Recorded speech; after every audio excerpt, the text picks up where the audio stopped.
તાલુકાના આગરવા ગામે વાલ્મીકી સમાજે નોંધાવ્યો વિરોધ। આગરવા ગામે આવેલા વાલ્મીકી સમાજના સ્મશાનમાં થઈ રહેલા શેડના બાંધકામને લઈને વાલ્મીકી સમાજના લોકો દ્વારા આગરવા પંચાયતે કરવામાં આવ્યો વિરોધ।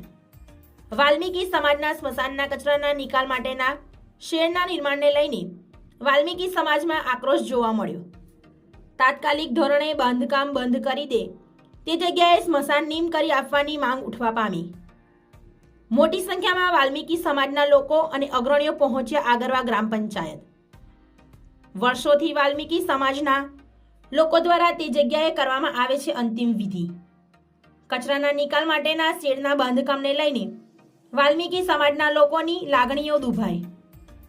ગ્રામ પંચાયત તથા તાલુકા વિકાસ અધિકારીની કચેરીએ અરજી। જો બાંધકામ નહીં અટકાવવામાં આવે તો આવનારા સમયમાં ઉપવાસ આંદોલનની આપી ચીમકી। જિલ્લા bureau reporter Sadru Belim, cameraman પોપટ જાદવ, આગરવા ઠાસરા। મારું નામ જીતુ બારિયા, સમસ્ત વાલ્મીકી સમાજ ગુજરાતના પ્રદેશ પ્રમુખ। આજ રોજ આગરવા ગામ છે ત્યાં વાલ્મીકી સમાજનું સ્મશાન આવેલું છે। તે જગ્યા માથે વારંવાર ગ્રામ પંચાયત દ્વારા દબાણ કરવામાં આવતું હોય છે અને જે અમારા મોટાભાઈ સમાન જે વ્યક્તિ છે તે પોતે પણ દબાણ કરાવતા હોય તેવું અત્યારે દેખાય છે એમના વર્તન ઉપરથી। તો ખાસ કરીને જે વાલ્મીકી સમાજનું સ્મશાન છે એક જ નિયમ નથી, પણ જે અન્ય સ્મશાનો છે તે નિયમ કરેલા નથી। તો માત્ર ને માત્ર જે વાલ્મીકી સમાજનું સ્મશાન છે ત્યાં કચરાની માટે રાખેલું છે, તો એવી અનેક બાબતોથી જે દબાયેલું છે કે જે અમારો સમાજ છે વર્ષોથી ગંદકી સાથે જોડાયેલો હોય, પણ જ્યારે એનું મરણ થાય ત્યારે પણ તે સ્મશાનમાં ગંદકી કરવામાં આવે છે। આવી નીતિ આ ગ્રામ પંચાયતની છે, તેના સભ્યોની છે। તો ખાસ કરીને જે વાલ્મીકી સમાજનું સ્મશાન છે તેમાં કોઈ પણ પ્રકારનું દબાણ કરવામાં ન આવે। જ્યાં સુધી નિયમ ન થાય ત્યાં સુધી આ સ્મશાનમાં કોઈ પણ પ્રવૃત્તિ કરવામાં આવે નહીં।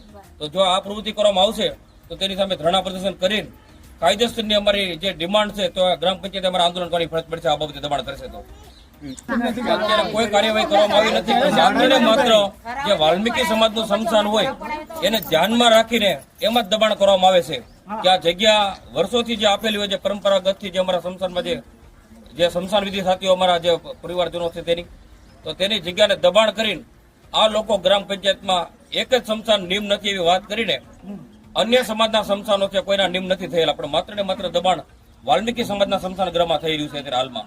છે કે જે અમારું સ્મશાન છે તેની માટે દરખાસ્ત કરવામાં આવે અને તાત્કાલિક 1 મહિનાની અંદર તેને નિયમ કરીને જે કાંઈ બાંધકામ કરેલું હોય તેને બંધ કરીને તેને ફરતી જે ધારાસભ્યની ગ્રાન્ટ આવે છે તેમાંથી અમારું સ્મશાન ગૃહનું નિર્માણ થાય તે બાબતે અમે અપેક્ષા રાખવી જોઈએ એના ધારાસભ્ય પર। આપનો પરિચય? મકવાણા મહેન્દ્રભાઈ પોંજાભાઈ, ગામ આગરવા, ગ્રામ પંચાયત સભ્ય। સ્મશાનને લઈને એક પ્રશ્ન ઉભો થયો છે, શું છે તેમાં વિગત?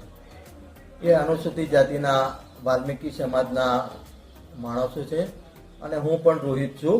હું પણ એ સમાજના અગ્રણીય કાર્યકરને એ વોર્ડનો ગ્રામ પંચાયત સભ્ય છું।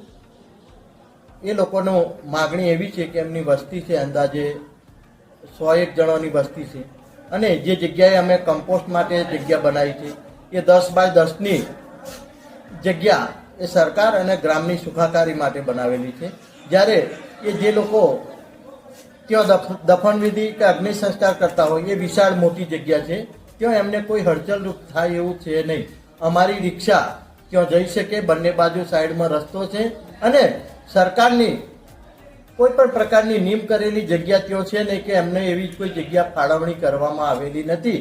એમણે આગરવા ગ્રામ પંચાયતમાં અરજી આપેલી છે, તો અમે તેમને જણાવ્યું છે કે ભાઈ તમે આ જગ્યા પર કાયદેસરની અરજી કરીને જગ્યા માગો અને અમે ગ્રામ પંચાયતમાં ઠરાવ કરીને કાયદેસર કલેક્ટર સાહેબની મંજૂરી માટે અમે મોકલી આપીશું અને મંજૂરી આપશે અને જેટલી જગ્યા તમને ફાળવશે એટલી જગ્યાનો ઉપયોગ કરજો।